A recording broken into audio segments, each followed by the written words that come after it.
We're trying to get on a little more info right now.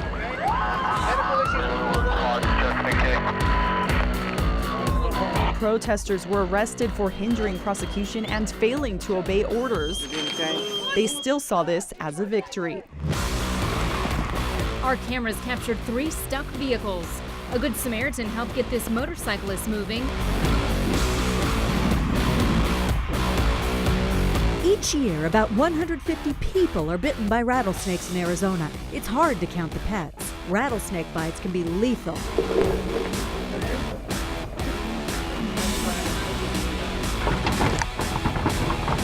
We as man have caused this little problem of predator-prey relationship, and now these animals are being brought back here, which I think is incredible. We should mention that, so voila! There you go, Danny, this is coming up for you. And as you're enjoying it, oh, I forgot the lid. You guys are gonna fire me from the stand, are you? Not yet. Okay, cool. There you go, buddy. I'm doing good right now! Yeehaw! I'd say Johnny Bones is excited for our Eldorado days. Is that so? That's so right there, the Mountain Dew don't. That's right. It's been 4 years since the Wildcats were in the top 10 in all, and that only lasted for a week.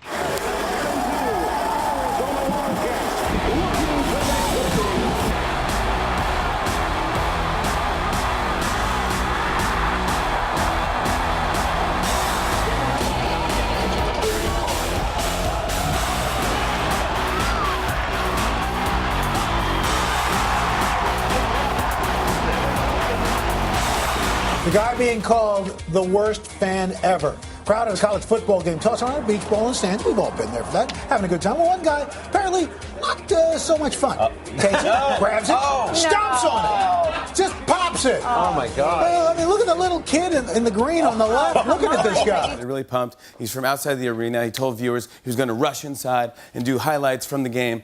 We'll check out what happened. We at KVOA News 4 are very committed, so committed. I'm going to sign off now because I want to get there by the time everything tips off. So I'm going to hand the microphone over to my buddy Danny here, and go Wildcats. All right, hey, Paul, get you inside. Enjoy that game. We'll see you back here at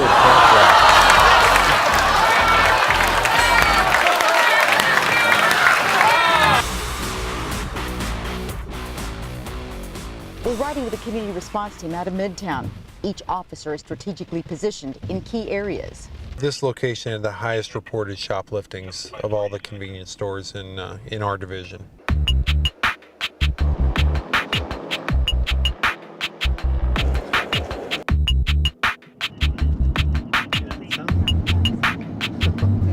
Sergeant Troy Perrin's unit had just started their surveillance when one officer noticed. There were 4 people in a vehicle, and one of them was attempting to smoke heroin. That's not all. There's a black car in there. The car they were in, Reported stolen out of Oro Valley Police Department. and the people inside. 3 of the people have misdemeanor warrants for their arrest. One of the subjects is a person of interest in an ongoing burglary investigation. The officers go through the vehicle, dusting for fingerprints. They find black tar heroin. All this is going on as customers such as Hector Avila are going in and out of the store. It's a big problem, and I'm glad they're getting rid of these drugs. I mean, those drugs kill people, you know. Police say all are facing drug charges. 3 of the 4 are taken to jail. 1 is cited and released. Another customer, a U of A student, told News 4 investigators, Definitely think it's a good thing that they are cracking down. cracking down they are, even on a rainy day, as they watch for shoplifters inside. Outside in the parking lot, investigators say this silver car was involved in a drug deal. The driver is pulled over. Officers say the car reeks of marijuana, and they find it on the front seat. He's got, potential to sell that for quite a bit of money if he's breaking it up into small amounts like that. Officers also find drug paraphernalia, including price lists and records. Turns out he's driving on a suspended license.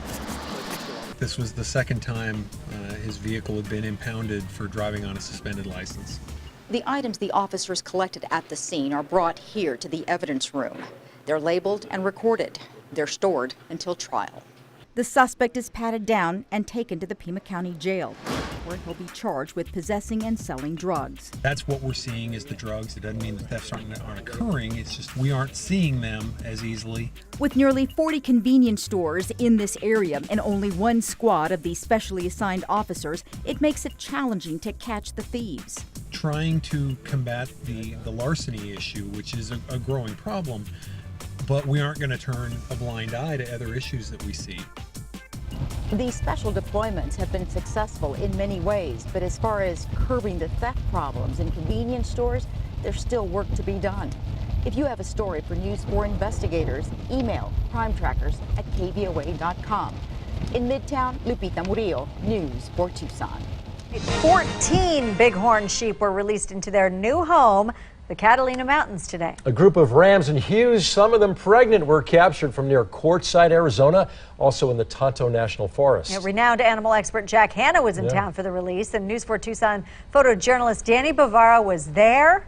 It's new at 6.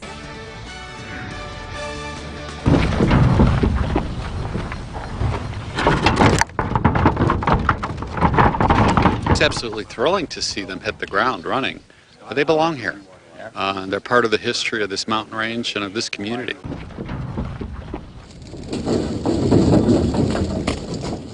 These animals obviously were here many, many years ago. And now to take them back and put them back in areas they're located in means a lot to the people that live here. We as man have caused this little problem of predator-prey relationship. And now these animals are being brought back here, which I think is incredible. And to see them on that mountain, I mean, what is prettier than that? You can't beat it, that's all. This is good for bighorn sheep as a species, and certainly the Catalina Mountains are deserving of these efforts. There used to be sheep here before, and the sheep deserve to be on the mountain, and the mountain deserves to have sheep, so that's what we're doing. People who grew up here remember the day when you could go hiking in Bush Ridge and see those sheep, and we want those days to come back. You have massive areas here for animals to go to. Other states don't have that. And so people like myself who want to see this sheep want to come here and see the sheep. People here should be very proud of this. It should mean a lot to them, as well as their kids and great-grandkids on down the line. Danny Bavaro reporting. And News 4 Tucson's Lauren Reimer got to check them out. U of A basketball fans who went to Saturday's red and blue game were among the first to see the new improvements, and they have spoken.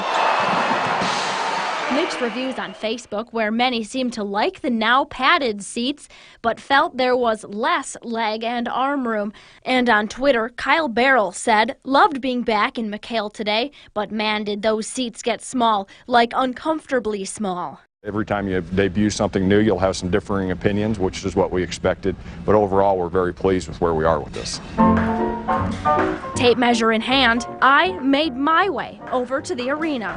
I wanted to see just how wide these new seats are. The verdict, 14 inches across, 18 at the armrests. Compare that to a standard plastic chair, 17 inches, or an office chair, 21 inches.